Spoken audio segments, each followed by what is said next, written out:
My name's Ryan and I'm the head falconer of Owl Adventures, and this video I'm going to call episode 1 of Ryan's Roundup. I have a little list I've made of a few things I want to address. Certain things are in response to comments made on some of my own videos, and some of those are just some updates and things like that. So today I've got a booking at this hotel. I'm down near Worcester and I've got a bit of time. I'm quite early, so it's a good opportunity for me to do some handling with Ranger here, the Bengal eagle owl.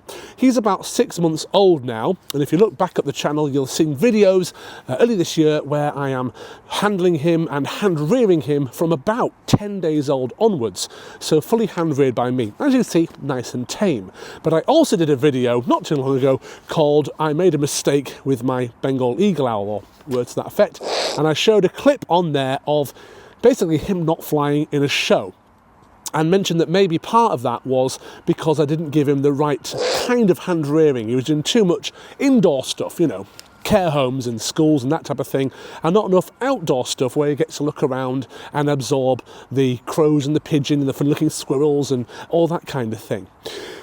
But I now think that actually, even though that is still partly true, it's his personality as well that is maybe partly the issue. And all birds have different personalities.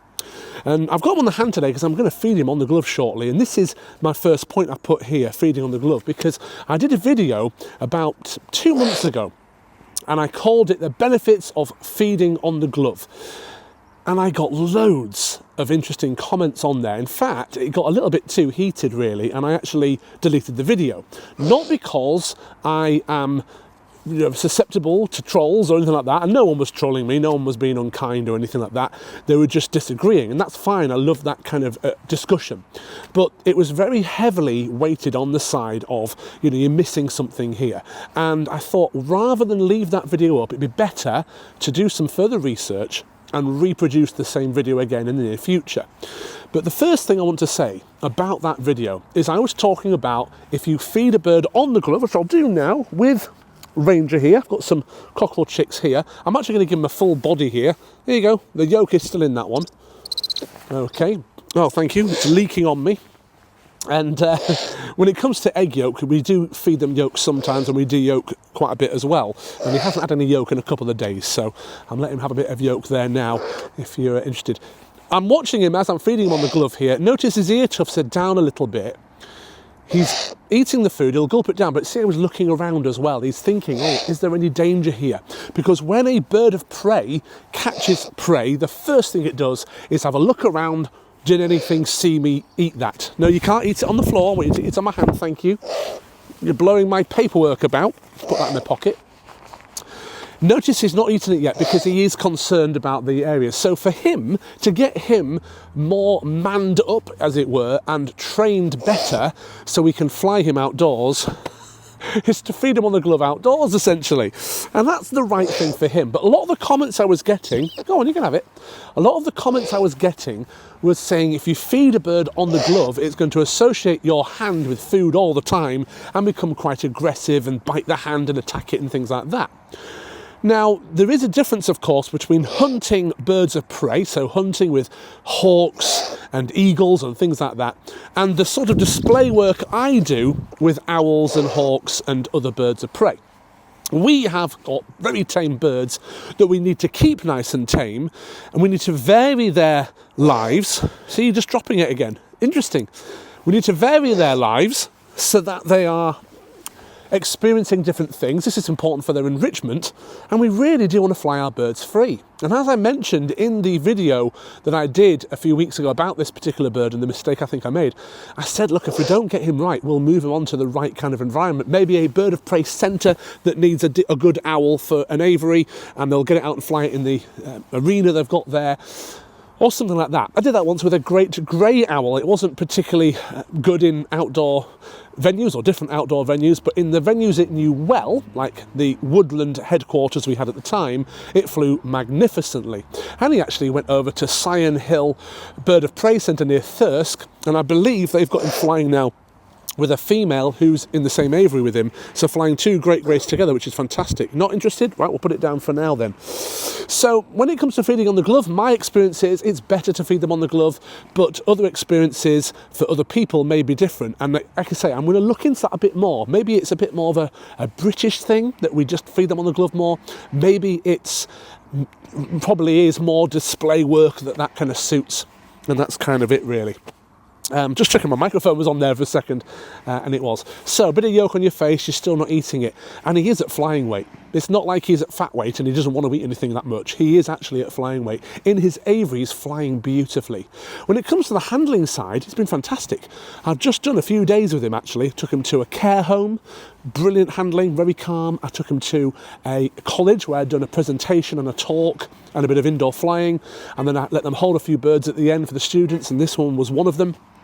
And he sat there, and the important thing is he wasn't looking at the people. He was looking around the room, looking out the window. So he's hand-reared perfectly in the sense that people, not a problem at all, not bothered by people. Okay, when you go in his aviary, he can be a little bit excited and a little bit defensive, but owls being aviary defensive, like any bird of prey, being aviary defensive is quite normal. As soon as he's on the glove, he calms right down. Look at him now, though. His body language, his ear tufts are up, so he's kind of alert, but he's confident enough to pop those ear tufts up, and he's just doing what owls do, looking around all the time. Birds of prey do everything quickly, you see. Everything. Eating, mating. When they fly, they don't fly much. It's primarily for hunting, you see, because the risk of being attacked by something or some danger... I did a school visit the other day, some older kids, and I actually said to them, put yourself into the mindset of a bird of prey. It's a bit like you being in your school, and your school is your nest. And outside, it's a zombie apocalypse. So you're not going to go for a walk outside just for a nice leisurely stroll. You're only going to venture outside if you need to find food or there's some other really important task to do. And in a way, that's kind of how birds of prey think. And I do that as much as I can in the educational stuff. I kind of say, look, think about it this way. Try and put your mind into the mindset of the bird, and you'll start to understand what it's really like to be in the wild. It's a very different world altogether. So they don't fly unless they really have to. So everything's really, really quick. So the rest of the time they can spend just looking around like he is and being vigilant at all times. So I hope I addressed that well. Please comment below if you've got any thoughts on that. A new video will be coming on feeding on the glove. Sort of like a do's and don'ts, I think, would be a good way to do that. Oh, number 2, flying Henrietta free without a tracker on.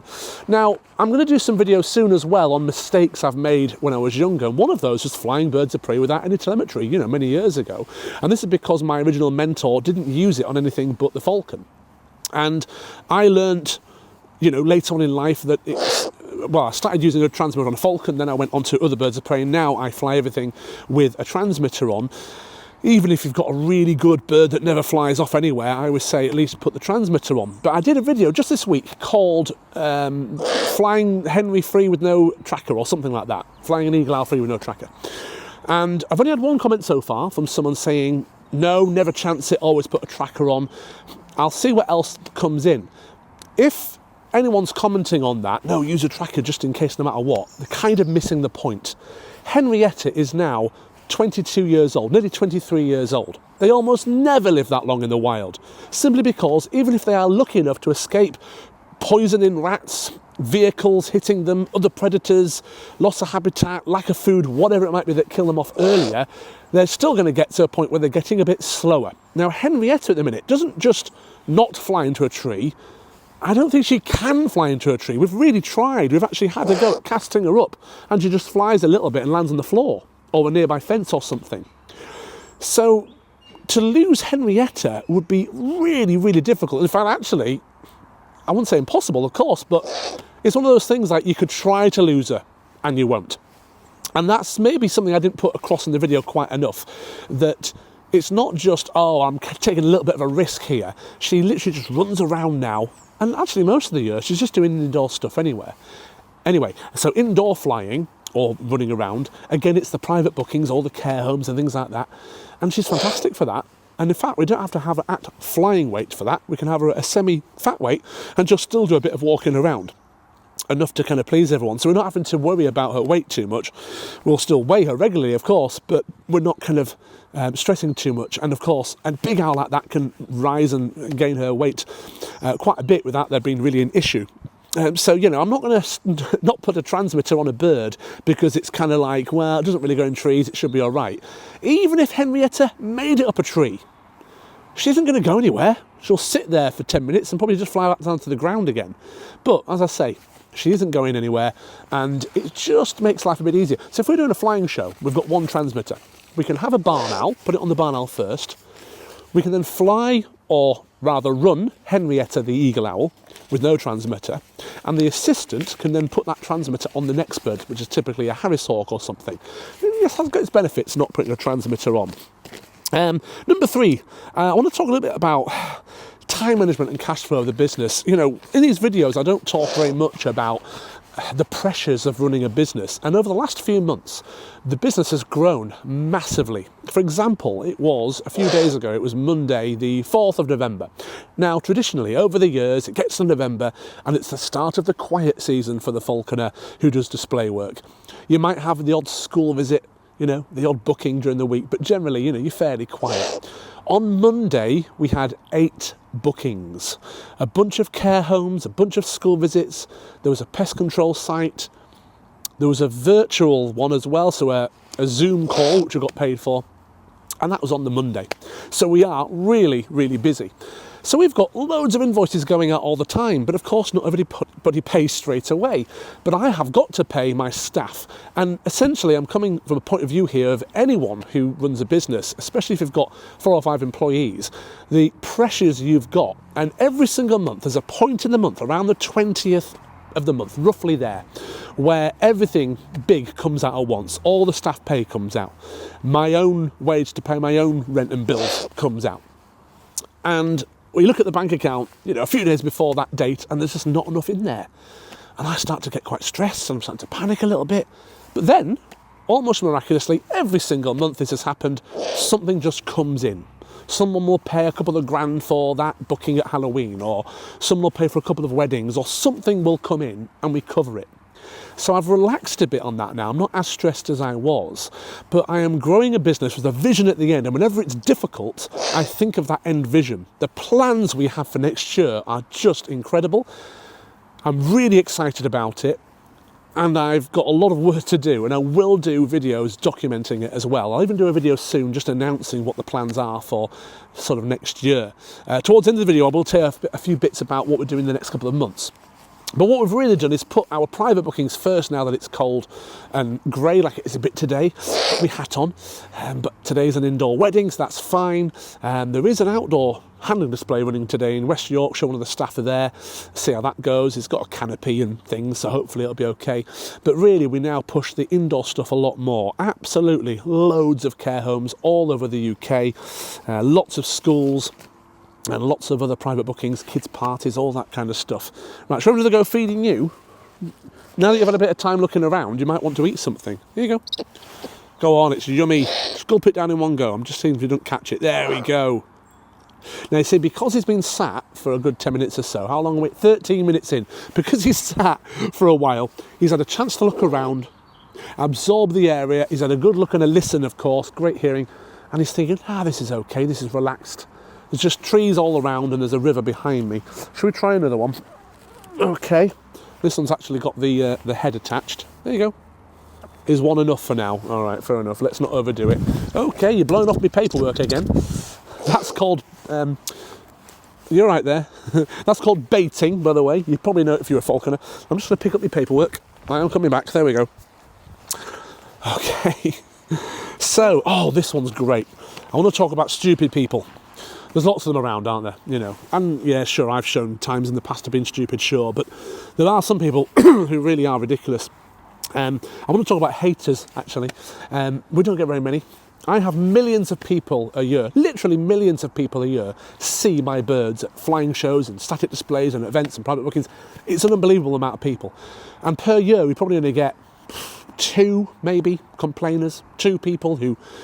maybe they're, you know, anti-zoo people or something like that, and I just don't like seeing people make money out of birds. It doesn't matter that we rescue wild birds and release them back into the wild. It doesn't matter that we enrich the lives of elderly people in care homes or educate young children about nature and owls and birds of prey. That doesn't matter to them. They just don't like what they see.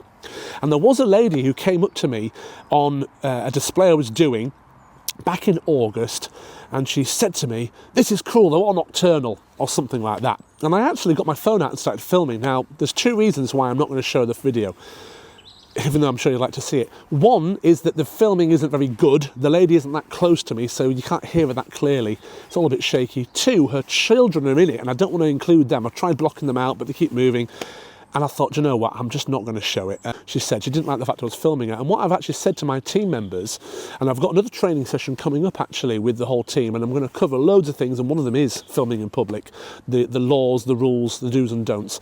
And I said to her, "Look, madam, I'd like to discuss it with you." And I said, "What is the concern? The fact that they're nocturnal?"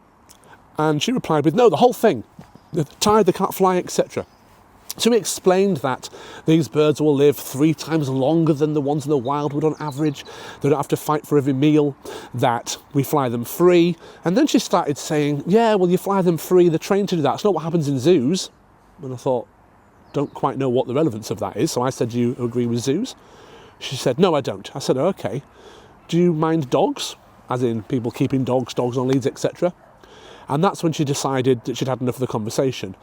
I wasn't trying to be rude. In fact, I was being very polite, although she did say, "I do not like your attitude," and she meant about the filming element. But it's a really good idea for my team members. If they get someone come up and have a little shout at them, just say, "I'm going to film you, madam." If you want to say something, like for my own protection if you want, but basically film them, because their behaviour will change. They won't do anything they shouldn't, and also it's a good training tool for us. And if it's good enough video, I'll post it online. If we're in a public place, then there's nothing to stop me posting it online. There's no sort of privacy or no expectation of... I'll start again. There's no expectation of privacy in a private place, is there? Can you hear a dog yapping in the background over there somewhere? So the venue where I'm doing the booking today, it's like a hotel, and it's just on the other side of a thick conifer tree line here. And I don't know who's behind there, but I can hear some dogs yapping. So that's one example of stupid people, because her argument didn't make any sense. But, you know, obviously we're going to get the odd thing now and then. What was the thing someone asked me the other day? Oh, yeah, she said, "I've got some seeds for the pigeons. Would they owls like it?" And I thought she was kidding. I said, "No, they don't eat seeds, madam. Full carnivores." It's not their fault, is it? Is it their fault? I don't know. This particular owl, the Bengal eagle owl, is crepuscular, which means dusk and dawn. They'd be active mostly dusk and dawn. Some owls are nocturnal, many of them are, and some are actually awake during the day. There you go. So the last bit I want to talk about is the plan over the next couple of months. November and December, you know, quiet time normally. We've actually got a booking at the Tan Hill Inn near Richmond in North Yorkshire, just at the top of the Dales, and we're doing a static display there every weekend in Christmas as part of their Christmas experience, dressed as elves.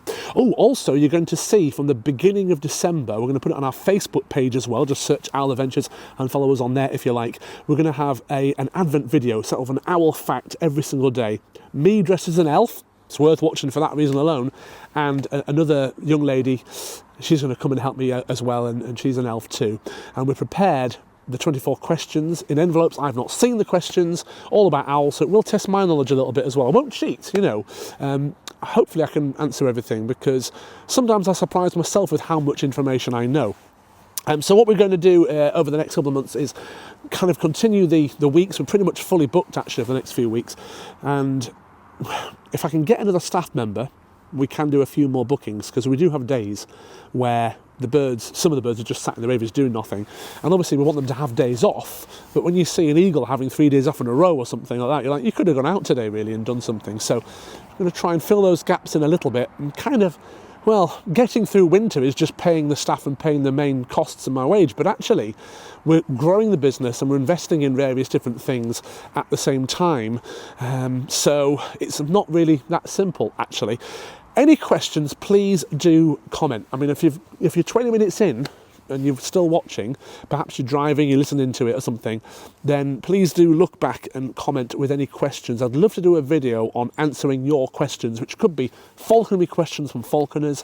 It could be people who are interested in owls, want to keep an owl maybe, questions about that. It could be questions about me, the business, anything really, in that kind of niche, I suppose, I'd be happy to discuss it. Right, I've still got a bit of time. I might go in and have a coffee actually with my notebook, write down some notes. And oh, my fiance's just messaged me good morning. It's like 11:15. She's not up yet. I was in a hotel last night. I don't live with her anyway. It's not like I left her in bed this morning, but yeah, maybe she just woke up. Well, I hope she got a lie in. What are you seeing now? You're looking over the river somewhere. You just noticed something interesting? Visual stimulation, one of the best things for birds of prey enrichment. Right, thank you for watching. That was Ryan's Roundup, episode 1. If it does well, I'll produce one a month. Something to listen to as you're driving on a long drive, perhaps. Or if you've got absolutely nothing better to do and you'd like to spend 20 minutes with me, please check it out. Lots of exciting videos still to come in the next few weeks. Keep an eye on the channel. Bye for now.